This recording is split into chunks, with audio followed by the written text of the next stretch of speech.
రాజన్న సిరిసిల్ల జిల్లా ముస్తాబాద్ మండలం మద్దికుంట గ్రామంలో శ్రీ వేణుగోపాల స్వామి హమాలి సంఘం ఆధ్వర్యంలో బీసీ సంక్షేమ సంఘం అధికారి ప్రతినిధిగా కదిరే స్వామి గౌడ్ నియామకం హర్షిస్తూ హమాలి సంఘం సభ్యులు గ్రామస్తులు ఆయనను సాల్వతో సత్కరించి మిఠాయి తినిపించారు। ఈ సందర్భంగా వారు మాట్లాడుతూ మా మద్దికుంట గ్రామం నుంచి బీసీ సంక్షేమ సంఘం అధికార ప్రతినిధిగా ఎన్నికైనందుకు మా గ్రామానికి ఎంతో గర్వకారణమని అన్నారు।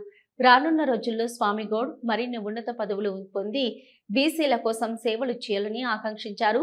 అలాగే కదిరే స్వామి గౌడ్ మాట్లాడుతూ బీసీ సంక్షేమ సంఘం జాతీయ అధ్యక్షులు ఆర్ కృష్ణయ్య నియమించారని, మా గ్రామస్తులు నన్ను సన్మానించడం నాకెంతో సంతోషంగా ఉందని, రానున్న రోజుల్లో బీసీల హక్కుల కోసం వారి సమస్యల కోసం నిరంతరం కృషి చేస్తానని తెలిపారు। ఈ కార్యక్రమంలో హమాలి సంఘం అధ్యక్షులు కంచం శ్రీనివాస్, ఉపాధ్యక్షులు సంపంగి నరసింహులు, సభ్యులు జింక నవీన్, బట్టు వెంకటేష్, బట్టు సంజీవ్, గ్రామ యువకులు ఇరవేని రాజు, దొనుగుల కరుణాకర్, గ్రామస్తులు తదితరులు పాల్గొన్నారు।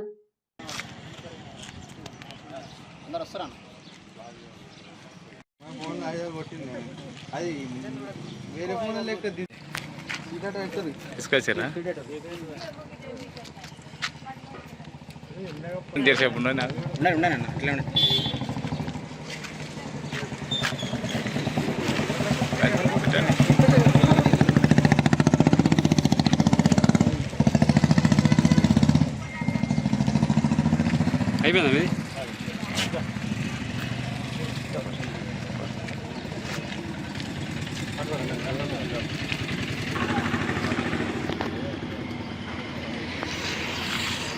జాతీయ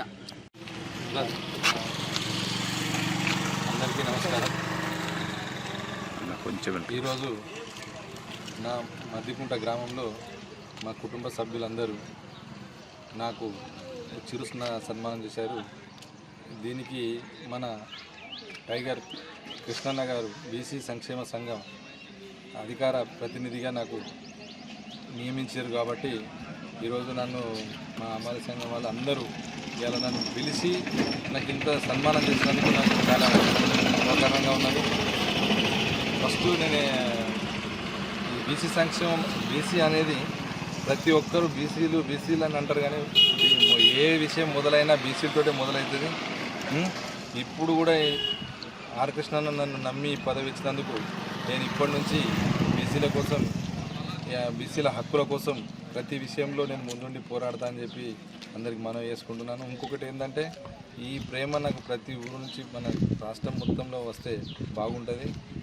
అందుకనే నేను కూడా అందరి మనసులు గెలవాలని చెప్పి ఆ దేవుడిని ప్రార్థిస్తున్నాను।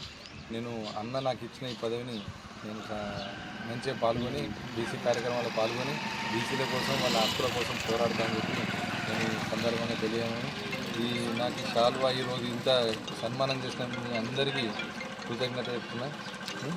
Thank you.